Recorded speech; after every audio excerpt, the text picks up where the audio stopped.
Hey guys, I wanted to share the video that I submitted to the Keto Diet Summit presentation. Be sure to like, comment, and subscribe, and I hope you enjoy. Hello everybody, my name is Courtney Luna. I am here to talk to you today about making the carnivore lifestyle sustainable not only for you, but for your family as well.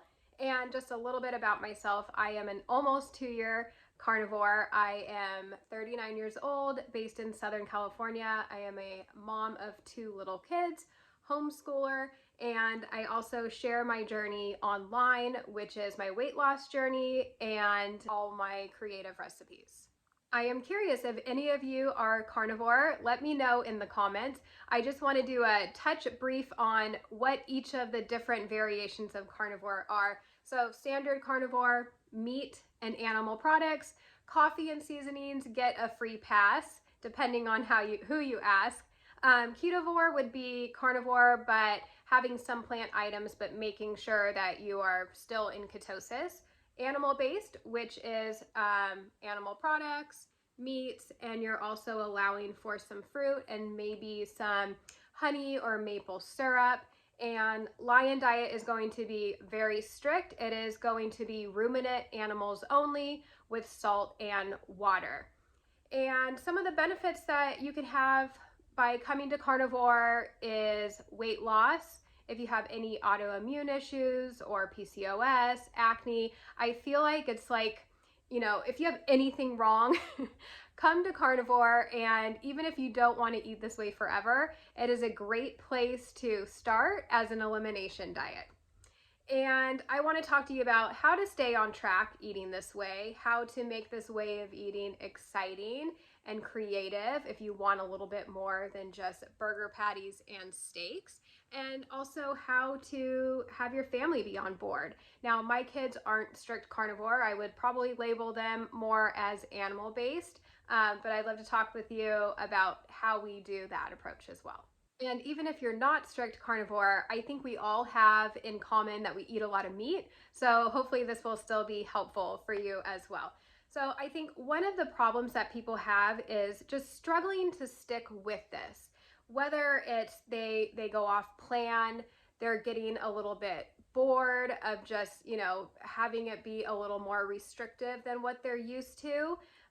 Maybe having some issues when they go out to eat. I think just having the temptations around can cause the most issues for everybody. So I'd love to talk to you about, how tips on how you can make this a little bit more sustainable. For going out to restaurants, they have side items. So like if you're ordering a salad, you can do side items and they tend to be cheaper than just doing an entree. So I would typically order a couple side items. Unless you're going to a vegan restaurant, you can probably bet that they would have some sort of protein. Even if you did an entree, if they have steaks, that's great. You're just not going to want to order the side items. Unless they have loaded baked potatoes, then you can get all the goodies instead of the potato. So, it will come with sour cream and cheese and bacon bits, and all that would be really great too. I would suggest asking for your items to be cooked in butter instead of oil, or maybe they use a grill and you can just have all items grilled. We're just really trying to stay away from those toxic seed oils. And try to plan ahead. If you're going to a party, maybe you just eat ahead of time. Or do people still have dinner parties? If you're actually having like a sit down dinner where people will kind of see what you're having, you can either talk to them beforehand, just say, hey, I just eat meat, or maybe just leave the vegetables and the starch to the side. I think one of the things that people get a little bit nervous about is they might not want to talk about it. So if someone asks, oh, like, why aren't you eating this? You could either say, hey, I'm carnivore and all I eat is meat, or you could just say, oh, I'm just having some food intolerances that I'm trying to figure out. And usually I think people kind of leave it alone at that. If they think it's some sort of allergy, then they won't pry. But unless you want to talk about it, if you do, then just say, hey, I just eat only meat. And that will be the rabbit hole.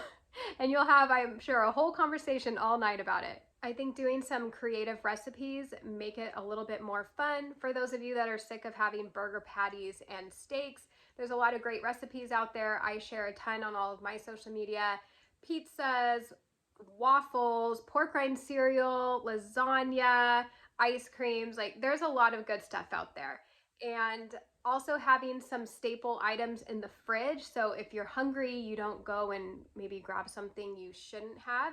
So I love to have a bunch of cooked bacon in the drawer, salami, cheeses, hard-boiled eggs are great. And in the pantry, we do a lot of meat sticks, pork rinds, meat chips, and cheese crackers that are just made out of cheese. Those are really great options as well.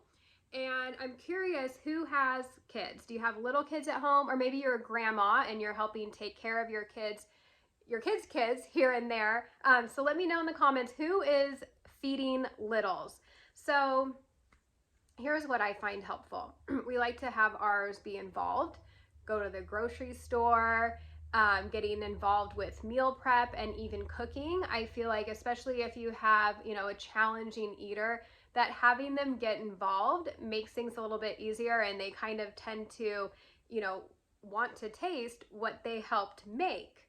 And another thing we do is burger or lunch might be simple, like just burger patties, but for dinner I try to give a couple options just so it's a little more variety. So instead of doing a steak with green beans and mashed potatoes, I'll do a steak with some cheese and some bacon and some fruit for the kids. So having a bunch of different things that they can see and make choices with is really great. Another fun thing is like doing a whole platter family style, or I've even done like put a piece of parchment paper down and just put all the food on there and you just eat with your hands. It's very primal. The kids seem to really love stuff like that. And, another thing we do is just teaching them proper nutrition. So I get comments a lot that I'm going to cause eating disorders in my kids, and it's something I'm very aware of that I don't want to do. I don't want them to go to a friend's house and go binge on all the junk food that mom won't let them have. So we just try and teach them. We teach them macros. So if they want a piece of fruit, it's like, okay, well, let's pair it with a protein. What protein are you going to have? And luckily my kids love meat and they eat a lot of meat, but just teaching them, how their body feels, and like fat is so good for our brains and for our energy. But we do allow them to have some not ideal food items. Like when we're out of the house or if we're out at a birthday party, I like to give them that freedom. Even though I don't want them to be eating that pizza and the cake, I think it's good for them to have like a little bit of power and control. But then we talk about it like, okay, you don't need to eat all this pizza. Listen to your body. That's our big thing. Listen to your body. How is your stomach feeling as you're having that cupcake? And then later in the day when they're bouncing off the walls, we're like, okay, pay attention to how you feel right now. Like this is because you had a bunch of food that wasn't great for your body earlier in the day. So just trying to, bring awareness of how certain foods make us feel without actually trying to demonize them, even though we kind of are because we don't want them to be eating that. But so that's the approach that we are doing. A little bit of freedom when they're out, and we just control everything they're eating at home. I want everything I have to be a yes item. I still have to reel them back on the fruit a little bit. It could be, they would happily have a free for all on the fruit, but I want to be able to say like, sure, yes, you can have that. And if you're a mom of littles, you know how annoying it can be if you do have some sort of treat there. Like they will be constantly asking for it all day long. So for your sanity as well as their health, I suggest just, if you're gonna have some treats, for us it's easier to just do it once in a while outside of the house. I know a lot of people struggle with staying on track. I think one of the biggest things would be to remember your why. Why are you eating this way? And hopefully it's a little bit more than just you want to lose weight. You might need to dig a little bit deeper than that to have something like super motivating to keep you eating this way. Like for me, I know that one bite of something I shouldn't have is going to set me off on a binge, a spiral, and I will be right back to where I was 2 years ago. So knowing that keeps me on track from wanting to have little bites of things. And, just the self-awareness that comes from eating this way, I feel like is huge. So just dig deep and know why you're eating this way. Like, is it to keep up after your kids? Do you have autoimmune issues? Maybe you have health issues that you need to stay on track for. And if you do slip off, especially with, certain health issues, you will immediately see how eating a different way will not serve you. And one of the biggest things that I have learned since eating this way is the whole abstainers versus moderators. Now, for me, I've learned that I am an abstainer. My husband can, be carnivore and, have a cheat meal or something and get right back on track and not give it another thought. For me, no, I cannot do that. So I have learned that I need to abstain from all those foods because they just will not serve me well. I will mentally obsess about them and it just won't be great. Kind of the same way with an alcoholic, like telling an alcoholic, oh, you should be able to moderate, some drinks here and there. They cannot. So just knowing your limits and knowing if you should totally abstain from certain foods is super helpful. If you are having sugar cravings in the moment, I think what's super helpful is first make sure you have eaten enough that day. Make sure you've had enough fat. Make sure you've had enough protein.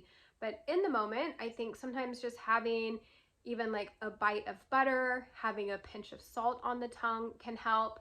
Having a bubbly water can be helpful too. I think sometimes, these cravings, they aren't like we're actually hungry. It's like your mouth is hungry, your mouth wants something. So maybe even having a flavored water could be great.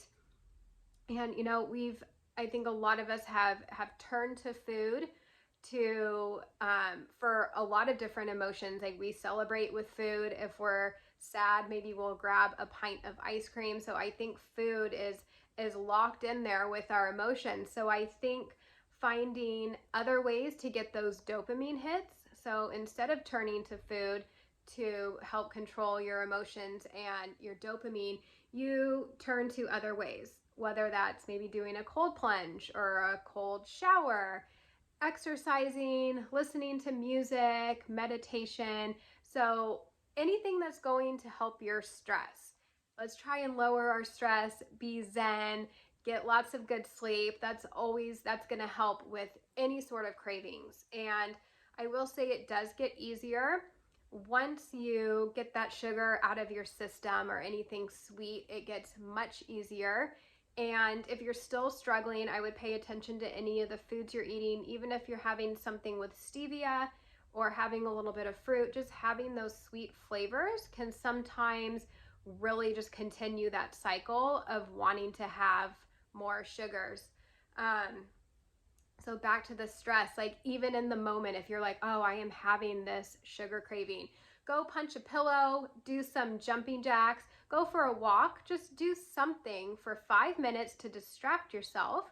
And just know that, this isn't you that's wanting this. This is your addiction that is wanting that cookie.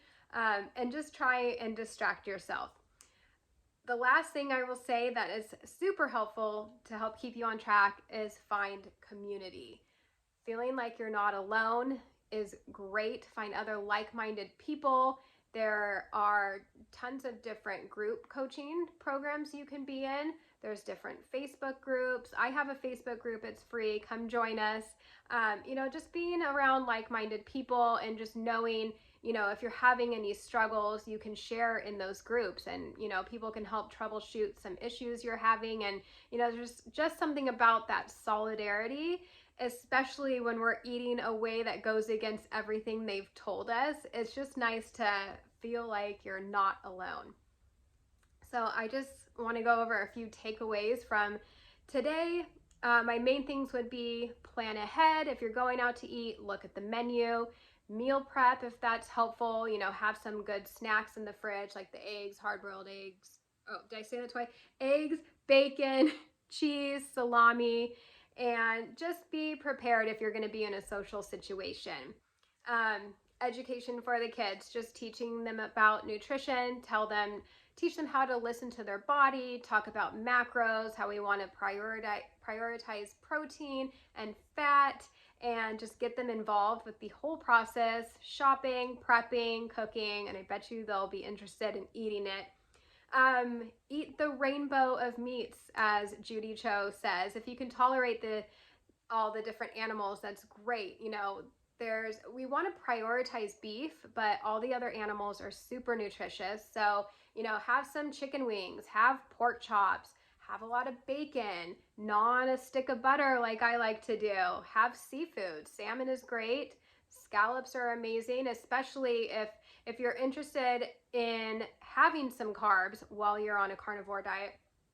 Scallops are great, which is actually surprising. I didn't know up until recently how carby they actually are.